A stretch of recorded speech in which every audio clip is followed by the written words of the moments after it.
This channel does not promote any violent, harmful, or illegal activities. All content provided by this channel is meant for an educational purpose only.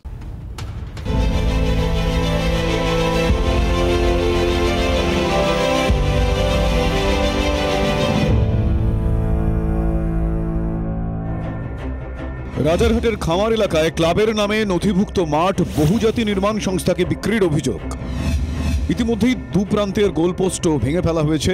স্থানীয়দের বিক্ষোভ। আড়াই দিন পেরিয়ে যাওয়ার পরেও হাওড়ার সাপুইপাড়া বসুকাঠি পঞ্চায়েতের প্রধান দেবব্রত মণ্ডল ওরফে বাবু এবং তার সঙ্গী অনুপম রানাকে গুলিকাণ্ডে মূল অভিযুক্ত বাসু চৌধুরীর টিকি খুঁজে পায়নি পুলিশ। অশোকনগরের কল্যাণগড় বাজার লাগোয়া একটি ক্লাবের পাশে বাড়ি তৈরির জন্য ভিত কাটতেই উদ্ধার মানুষের মাথার খুলি এবং কঙ্কাল। জলপাইগুড়ি জেলার ধূপগুড়িতে ট্রেনের ধাক্কায় একটি পূর্ণবয়স্ক একটি হস্তি শাবকের মৃত্যু হয়েছে। রবিবার ভোর 3:30 নাগাদ ধূপগুড়ির ভোটপাড়া এলাকায় রেললাইন পেরোনোর সময় দ্রুতগতির মালগাড়ি 5টি হাতির দলকে ধাক্কা মারে। ঘটনাস্থলে একটি হাতি মারা যায়। গুরুতর জখম হস্তি শাবকটি দীর্ঘ সময় রেললাইনের পাশেই পড়ে থাকে। ঘণ্টা 8 পরে তাকে উদ্ধার করে চিকিৎসার জন্য নিয়ে যাওয়ার পথেই মৃত্যু হয় তার।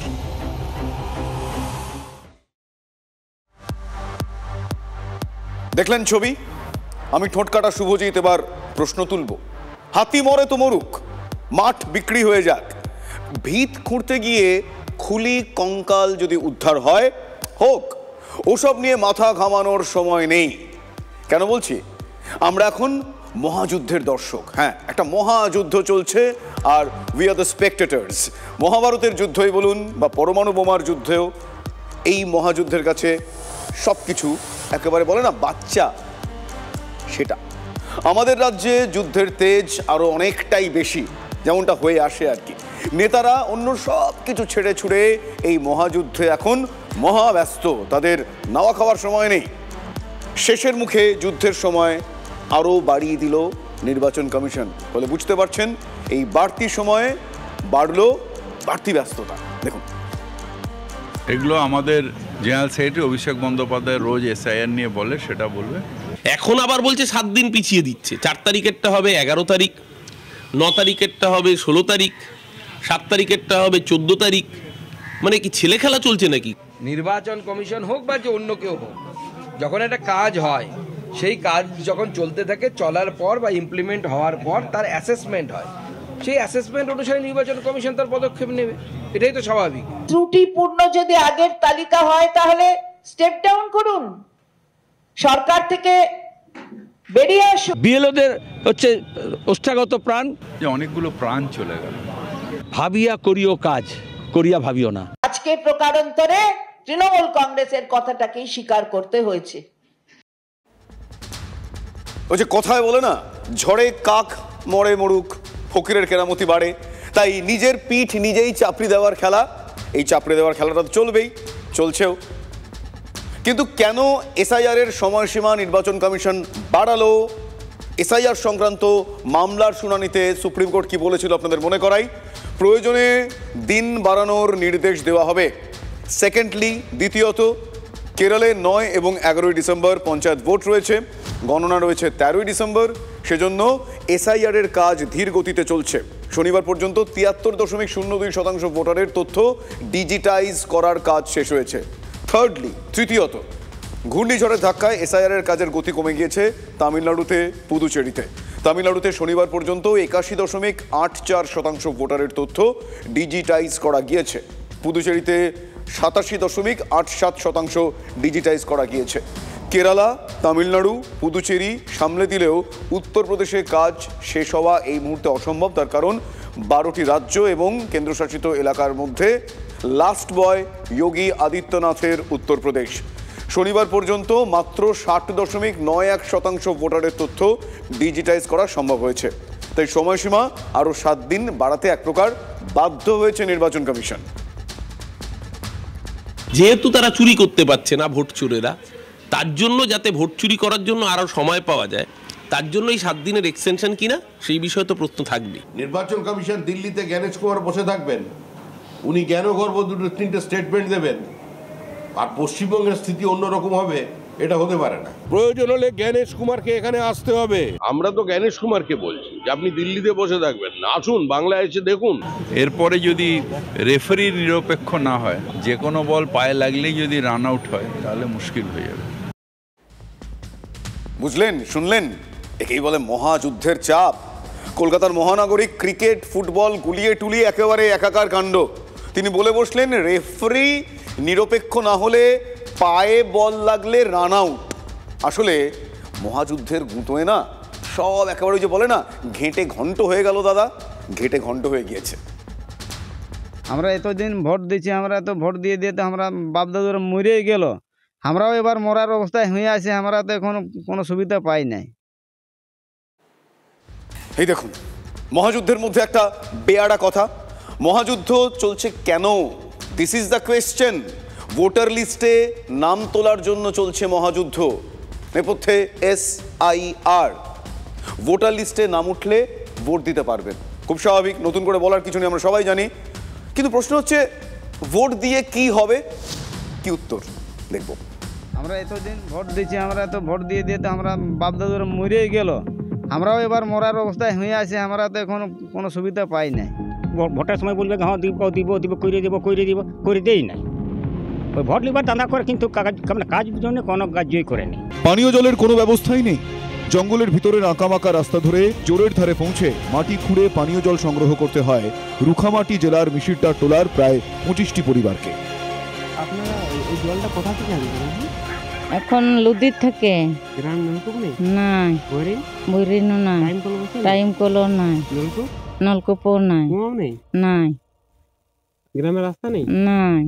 তাহলে কিভাবে যাতায়াত? ওই আড়ে গুড়ে আড়ে গাজার আছে, উঠান আছে। আর যদি শরীর খারাপ হয় তারা আনতে না পারবে। স্বাধীনতার 78 বছর পরেও স্বাধীন দেশের ভোটারদের ঠিক এরকম ভাবে বেঁচে থাকতে হয়। আর ভোটার লিস্টের সংশোধন নিয়ে ধর্মযুদ্ধে মেতে থাকেন, মাতিয়ে রাখেন নেতারা। জামালপুরে তৃণমূল কংগ্রেসের পঞ্চায়েত সদস্যের রহস্য মৃত্যুর খবর পাওয়া গিয়েছে। গতকাল তিনি বাড়ি থেকে বেরিয়েছিলেন, তারপর তার আর খোঁজ মেলেনি। প্রায় একদিন পর শুভেন্দু মালিক তার নাম, তার মৃতদেহ উদ্ধার হয়েছে এবং জানা যাচ্ছে বাড়ি থেকে 3 কিলোমিটার দূরত্বে একটি পুকুর আছে, সেই পুকুর থেকে তার মৃতদেহ পাওয়া গেছে। এখানেই প্রশ্ন যে কিভাবে মৃত্যু হলো তৃণমূলের পঞ্চায়েত সদস্যের। তদন্তে জামালপুর থানার পুলিশ। ব্লকের পাড়াতল 2 নম্বর পঞ্চায়েতের পারুল গ্রামের পঞ্চায়েতে আমাদের সদস্য, এবং আমি হঠাৎ করে আমি খবর পেলাম সকালবেলা খুঁজে পাওয়া যাচ্ছে না। তারপরে কিছুক্ষণ পর খোঁজ পেলাম যে নাকি এখানে জলেতে পাওয়া গেছে। আমি এসেই দেখলাম গাড়িটা, চিনতে পারলাম আমি গ্রামের লোক। আমি ফার্স্ট এসে দেখলাম যে গাড়িটা পড়ে রয়েছে, দিয়ে গাড়িটা শনাক্ত করলাম। করার পর ওখানে বললে এখানে দেখো, এখানে দেখে জুতোগুলো শনাক্ত করে বললাম হ্যাঁ এটা আমার গ্রামের লোক, আমার ভাগনা। বাড়ির ভিত তৈরির জন্য মাটি খোঁড়াখুড়ির কাজ চলছিল মানে জাস্ট শুরু হয়েছিল, এবং সে মাটি খুঁড়তে উদ্ধার হয়ে এসেছে মানুষের মাথার খুলি, হাড়গোড়। অশোকনগরের কল্যাণগড় বাজার সংলগ্ন স্বামীজি সংঘ এলাকায় এই ঘটনা খুব স্বাভাবিকভাবেই চাঞ্চল্য ছড়িয়েছে। খবর পেয়ে ঘটনাস্থলে যায় অশোকনগর থানার পুলিশ। তারা ওই হাড়গোড় এবং মাথার খুলি উদ্ধার করে নিয়ে যান। আর পুলিশের প্রাথমিক অনুমান এই উদ্ধার হওয়া যে খুলি, হাড়গোড়, এগুলো অনেক দিনের পুরনো। ঘটনাস্থলে পুলিশ পিকেট বসানো হয়েছে, ফরেন্সিক পরীক্ষা হবে উদ্ধার হওয়া এই হাড়গোড়ের।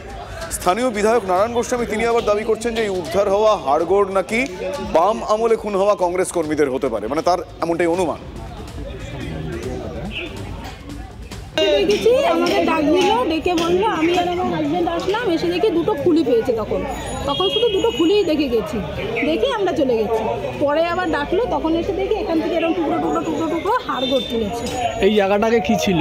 এখানে ঘর ছিল। আমি তো দেখিনি, মিস্ত্রি ডাক দিয়ে দেখালো যেরকম মাথার খুলি পাওয়া গেছে, আমরা এসে দেখে পরে এই হাড়গোড় এই দেখি। না আপনারা কি জানতেন আগে? আমরা তো জন্ম এখানে, আমরা তো জানি না, তো অনেক নিচে পাওয়া গেছে মাটি। কি মনে হচ্ছে এটা অনেক পুরনো? হ্যাঁ পুরনোই তো মনে হচ্ছে, এটা দেখে মনে হচ্ছে অনেক বহুত বছরের পুরনো। বিজন ছিল সিপিএম পার্টি, বিজন হারমাত, এরা ত্রাস, অশোকনগর হাবড়া ত্রাস ছিল। তিনি জীবিত নেই। তার বাড়িতে তার মেয়েরা, তার ওয়ারিসানরা যখন বাড়ি তৈরি করতে যাচ্ছে, বিজন যে মূল যে বেডরুমটায় ঘুমাতো তার মেঝে মাঝখানে, মেঝেটা খুঁড়েই দুটো কঙ্কাল বেরিয়ে পড়ল। সেইটা নিয়ে এলাকায় চাঞ্চল্য ছড়ায়। পুলিশ সেখানে গেছে, পুলিশ বিষয়টা দেখছে এবং ওখানকার পুলিশের ধারণা আরও কত কঙ্কাল না এই বিজনের বাড়ির চৌহদ্দিতে অমুক জায়গায় তমুক জায়গায় সব থাকতে পারে। এই সমস্তই কিছু হচ্ছে যারা সেই সময় তৎকালীন যারা কংগ্রেস করত সেই সমস্ত মানুষের দেহই হবে বলে আমরা অনুমান করছি, এলাকার মানুষ অনুমান করছে। তিস্তা পাড়ে আবারও উদ্ধার হয়েছে মর্টার শেল। পাহাড়পুর পঞ্চায়েত এলাকার কয়েকজন নদীর পাড়ে গরু চড়াতে গিয়ে এই মর্টার শেল দেখতে পান। খবর দেওয়া হয় স্থানীয় থানায়। পুলিশ পরিস্থিতি দেখে সেনা খবর দেয়। স্থানীয়দের দাবি যে 23 সালের বন্যায় সিকিম থেকে প্রচুর অস্ত্র ভেসে এসেছিল, এই মর্টারও তেমনই হতে পারে, তারা এটা অনুমান করছেন। কাল সকালে সেনাকর্তারা এসে মর্টার নিষ্ক্রিয় করবেন। আপাতত ঘিরে রাখা হয়েছে এলাকা, সেই ছবি আপনারা দেখছেন। আপনাদের আরও একবার জানিয়ে রাখি, তিস্তা পাড়ে আবারও মর্টার শেল উদ্ধার হয়েছে। পাহাড়পুর পঞ্চায়েত এলাকার কয়েকজন তারা নদীর পাড়ে গরু চড়াতে গিয়ে মর্টার শেল দেখতে পান। তারপর স্থানীয় থানায় খবর দেওয়া হয়। পুলিশ পরিস্থিতি দেখে সেনাকে জানায়। স্থানীয়রা তারা মনে করছেন যে 23 সালে যে বন্যা হয়েছিল সেখানে সেই সময় সিকিম থেকে প্রচুর অস্ত্র ভেসে ভেসে এসেছিল, এই মর্টার তেমনভাবেই হয়তো ভেসে এসেছে। আগামীকাল সকালে সেনাকর্তারা এসে এই মর্টারগুলো নিষ্ক্রিয় করবেন। আপাতত এলাকা ঘিরে রাখা হয়েছে।